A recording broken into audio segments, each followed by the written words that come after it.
Hello, welcome to Papa Nick's Music. I am, as always, your host, Papa Nick Lewis. And today we are talking about Van Halen. I was a huge fan of Van Halen in my younger days. Anybody who is, say 15 years younger than me,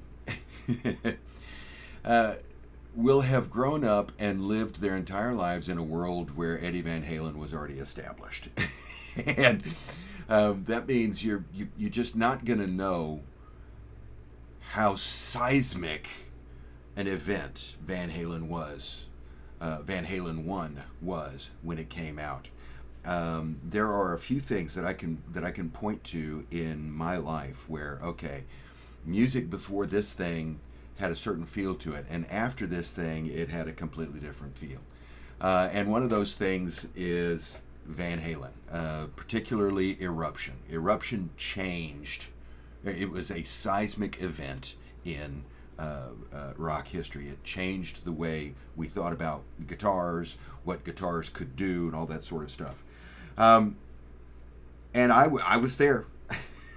I was in on the ground floor. I loved Van Halen when it came out, and considered myself a very strong fan of the band for quite some time. And so when I first started doing these videos, almost 2 years ago now, when I first started doing these music discussion videos, I had in my head a checklist. There were artists, that I wanted to talk about, and Van Halen was on that list. I've postponed talking about Van Halen as long as I have, largely because I am atypical as a Van Halen fan. I know that I'm atypical. I know that I am not run-of-the-mill. I know that there are certain things that I think about these albums that do not match up with other staunch fans. And so I think it's entirely possible that I'm going to irritate people with this ranking, and I don't want to irritate people. I'm not a troll. I'm not trying to make people angry. I get no satisfaction from saying things that people disagree with. That's not my purpose for being here. But I'm going to be doing that today. I'm going to be doing that today. If you are a dyed-in-the-wool, staunch, uber fan of Van Halen, chances are really good you're going to disagree with what I've got to say today. And if that is the case, then please drop that comment down below. I do want to hear from you. I do want to have a conversation about this. Now, I say that I'm going to be ranking Van Halen albums. I'm not. I'm going to be ranking David Lee Roth fronted Van Halen albums. I'm not a particularly big fan of Sammy Hagar. I've got nothing against him personally. I'm sure he's a wonderful guy. But as an artist, he does not appeal to me. I don't find any connection with Sammy Hagar. And so the albums that Van Halen recorded with Sammy Hagar, for the most part, I'm ambivalent towards. I find it difficult to work up a really strong hatred for them or anything like that. But it's not music that touches me in any way. And the Gary Cherone iteration of the group, Van Halen 3, that's just a weird album. I've listened to it a handful of times, and I keep thinking, there's got to be something there. And I'll listen to it, and it's like, oh, no, there's nothing there. But a couple of months will go by, a year will go by, and I'll think, well, there's got to be something there, and I'll go back and listen to it. I listened to it probably, 4 or 5 months ago. I was starting to think, okay, it's time. I need to do my Van Halen video. And so I went ahead and listened to it again, and yeah, it's just weird. I can't put my finger on it, but there's just something off about Van Halen 3. So I'm not including any of that stuff. If I did, it'd all be bunched up at the bottom anyway. So, I'm just focusing on the 7 albums that they recorded with David Lee Roth as their frontman. Okay? Okay. Before we get into the ranking, we got to talk about the subjectivity notice. Of course, this is one of Papa Nick's music videos. We've got to talk about subjectivity. We firmly believe here at Papa Nick's Music that there is no such thing as objective quality in music. There is only music that I like and music that I do not like. And as long as we keep that in mind, this is a wonderful discussion. It's entertaining, it's informative, it's an opportunity to see the world from somebody else's perspective, which is always a plus. It only goes off the rails when somebody involved in the conversation insists on being seen as objectively correct, objectively right. I'm not saying that this is written in stone. If you are a fan, you will see it this way, or you're not a true fan. So please don't come at me with that attitude in the comments. We are all fans of this music. I just see it a little bit differently. You see it a little bit differently. We all see it a little bit differently. Okay? No such thing as objectively good or objectively bad music. Keep that in mind. The other thing that we need to do is talk about the ground rules. We are ranking albums here, and when we rank albums here at Poppin' X Music, we rank original studio albums that have as their primary purpose being a collection of songs. So, original, no compilations. Studio, no live albums. Albums, no EPs, and have as their primary purpose being a collection of songs. So, no soundtracks, no Christmas albums, no tribute albums, nothing like that. None of that applies to these albums. All of the albums that they recorded are, there are other albums that I could be including, but they're not original studio release albums. They're archival recordings. I'm not getting into any of that. We're just talking about the first, the studio albums, the actual real albums. Oh, I'm going to upset somebody with that. Now,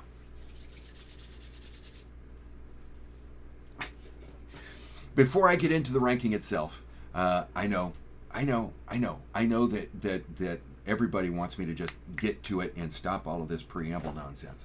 But, yeah, we got to do what I got to do. Before I get into this, I have to explain why I've been putting this off. I mentioned earlier, since I started doing these music discussion videos, this is a topic that I have wanted to address. So it's going on almost 2 years now that I've been wanting to do this video, and I haven't done it. Why is that? In part, I was saying earlier, is because I don't want to irritate people. I don't want to throw dirt in other fans' faces just to prove that I'm different. But at the same time, of all of the rankings that I've worked on so far, this has been the hardest for me to do. It has been the hardest for me to make individual distinctions. I've got these 7 albums, and I've got them in 3 tiers: the top tier, the middle tier, and the bottom tier. Within that tier, I mean, it's really hard for me to separate them. I have done it. I've actually got them ranked 1 to 7 here. But just know, as we get into this, we really should be thinking in terms of the tiers. And I'll make that clear as I go. Okay. Now, time to rank these things. My bottom tier, my 7th ranked album. Now, this is I've one of the reasons why I've been padding so much as I've been putting off this moment. There is an album that is almost universally loved. It is adored. It is widely considered to be one of their best, if not their best album. Poll any random Van Halen fan, and chances are overwhelming that one of their top 3 Van Halen albums is going to be Fair Warning. Fair Warning came out in 1981, and I bought a copy of it, hot off the presses. I mean, I loved Van Halen, and so I was ready for it, and I snagged a copy, and I took it home, and I listened to it. Actually, I bought it on cassette, so I listened to it on the way home. And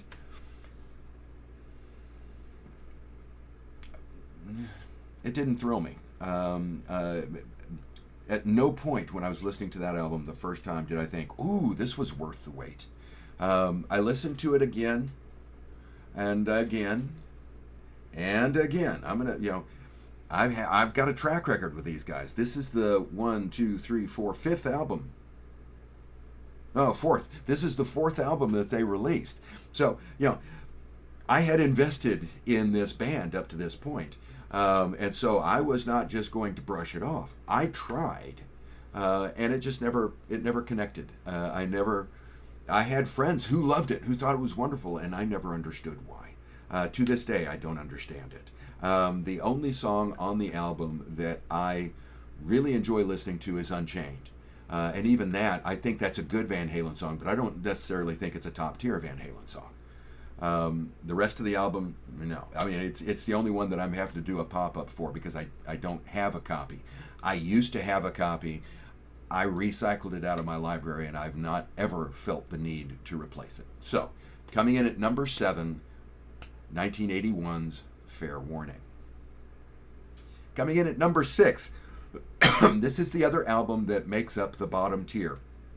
I've mentioned before that when I'm thinking in terms of ranking these albums, one of the things that I do to try to separate them, to try to get a sense of relative quality, is I assign letter grades to them.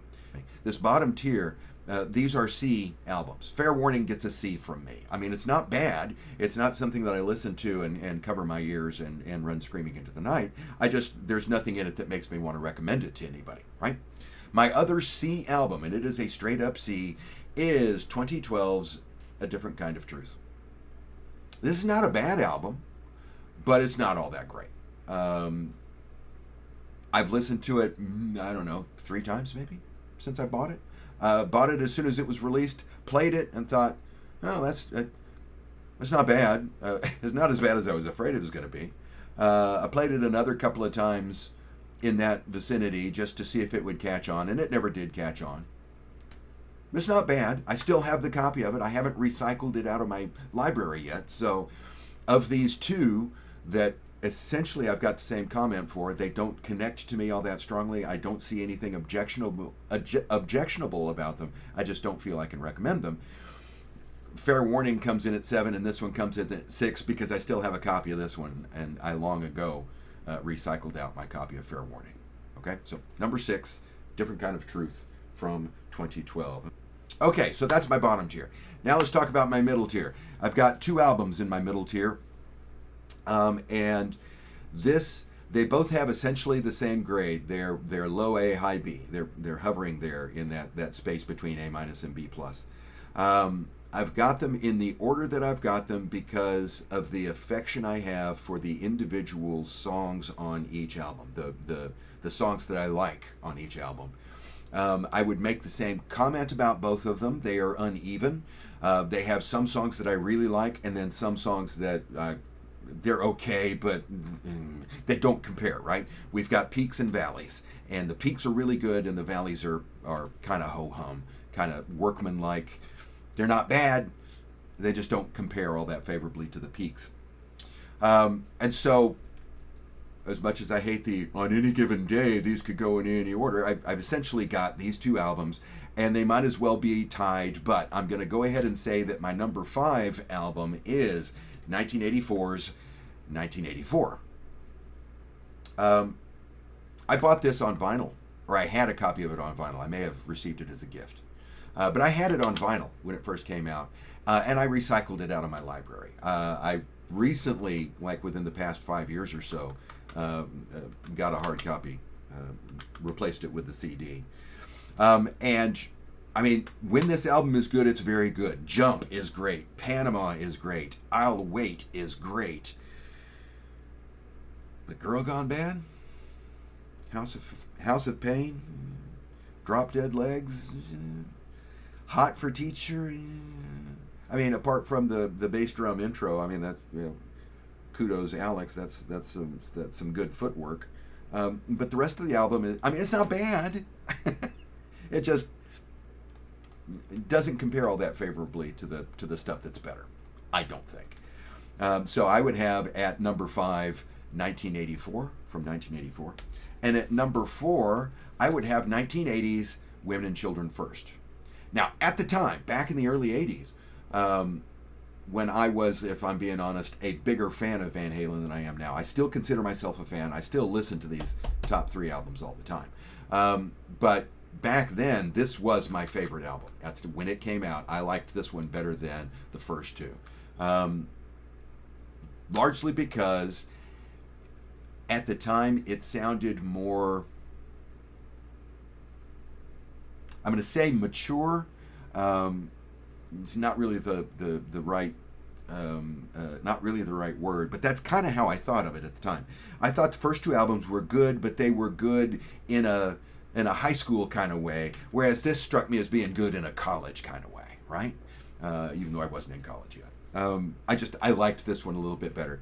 Um, the main reason why this one is coming out above 1984, though, is as much as I like Jump, Panama, and I'll Wait, I like And the Cradle Will Rock. I like Everybody Wants Some, and I love In a Simple Rhyme. Oh my God, I think that's just a brilliant song. And the strength of that song alone is enough to lift this one up above 1984. I love In a Simple Rhyme. I also liked Could This Be Magic? That was a very different song for them to record. I don't know that I could take a steady diet of it, but it's a nice break in the album.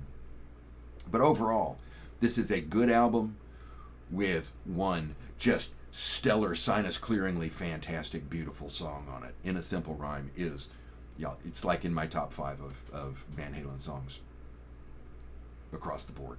Love In a Simple Rhyme. So, number 4, Women and Children First.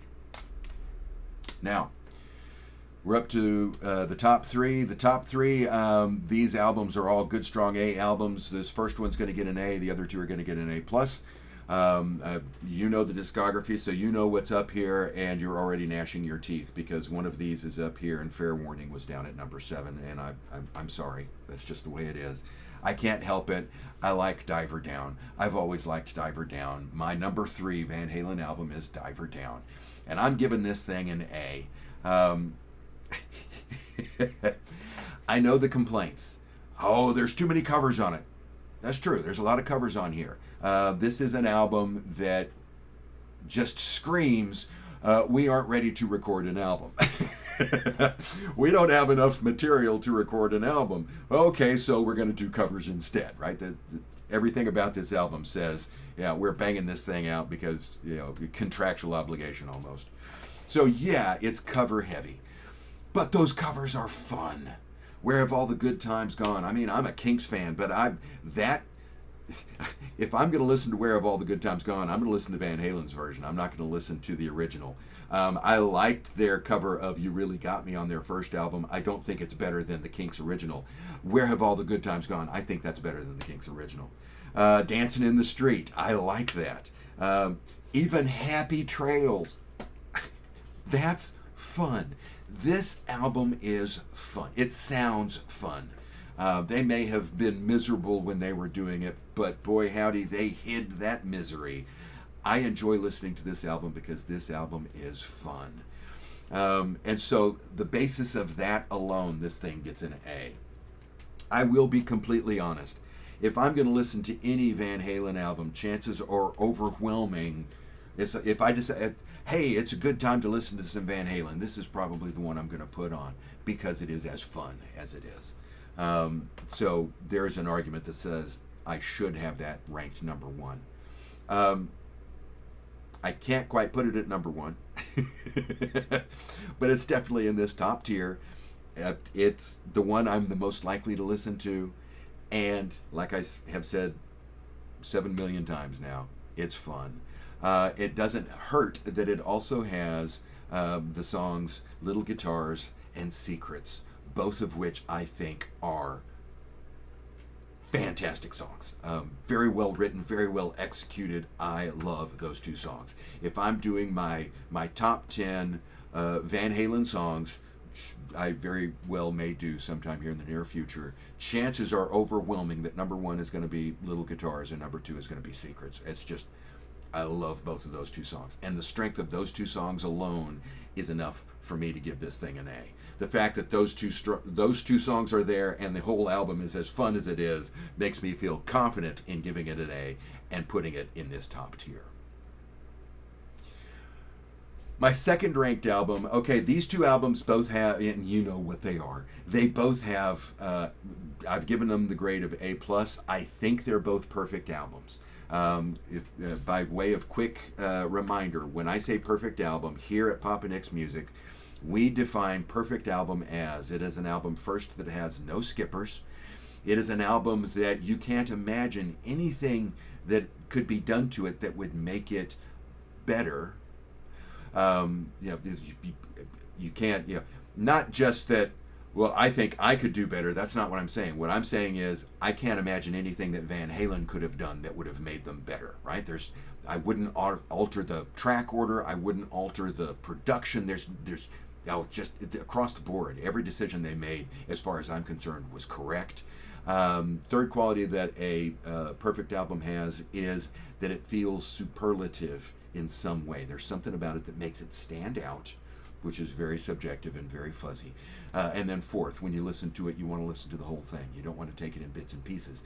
And all four of those apply to these two albums. So I would say that both the first two albums that Van Halen released are perfect albums. And I am putting them in the order that you would guess that I'm putting them in. Number 2 is Van Halen 2, and number 1 is Van Halen. Same comment about both of them. They're both perfect. There's no skippers. I listen to them from start to finish when I do listen to them. And they are both superlative albums. The first album gets the nod and takes the number 1 spot in my ranking because superlative meant something different on Van Halen than it did on Van Halen 2. Van Halen was released to a world that did not know anything about Eddie Van Halen. Van Halen was released pre-Eruption. Van Halen 2, okay, well, we'd heard Eruption, so we knew what we were getting. So Van Halen 2 just didn't have as much of a punch as the first one did. But they're both stellar albums. Like I said, no skippers. All the songs are great. If I'm plucking out the songs that I really like on Van Halen 2, they would be, and yes, I've written them down, Dance the Night Away, Somebody Get Me a Doctor, Out of Love Again, Beautiful Girls. Love Beautiful Girls. On Van Halen, the songs I would pull out are the hits Jamie's Crying, Running with the Devil, but also Ain't Talking About Love, and one of my favorite songs on the album, Feel Your Love Tonight. I love that. I especially love the a cappella breakout at the end. These are fantastic albums. They, to me, to many people, I think, kind of redefined what rock music was supposed to sound like. I said earlier that they had a seismic impact on music. I think that they had a similar kind of, not quite the same scope, but a similar impact on pop music trends that the Beatles performing on Ed Sullivan had in the early 60s. I'm not saying that Eruption is equal to the Beatles on Ed Sullivan, but it has that same kind of, okay, going forward, we can't just pretend that thing didn't happen. We've got to. Yeah, hey, no matter what kind of music you were playing, the lead guitarist in your band, okay, I got to start tapping on the fretboard. That's just, this thing changed rock music, and it changed it in a visceral, immediate way that other albums released at the time just didn't do. So yeah, Van Halen takes the number 1 spot. But both of these albums are wonderful. They are both fantastic. They are both perfect. They are both among my favorite albums of all time. And frankly, so is Diver Down, because it's as fun as it is. So, that's how I'd rank the David Lee Roth fronted Van Halen albums. How would you rank that? Where would you disagree with me? I'm willing to bet it's going to be taking fair warning from number 7 and putting it up toward the top and pretending that Diver Down doesn't exist. But hey, drop that note down below. I do enjoy hearing from you, and I am interested in having that conversation. There's no such thing as objectively good or objectively bad music. I hope you enjoyed the video today. If you did, I'd appreciate it if you'd click the like button. If you do click that like button, go ahead and click the subscribe button. You might as well. It's free. No cost to you, and it makes my life a little better. I would appreciate it. If you do click the subscribe button, go ahead and click the notification bell or the bell for notifications. The YouTube folks want that, so I would appreciate that upon their behalf, if that's the way you want to say that. Thanks again for watching today, and I hope that the rest of your day is pleasing. See you soon.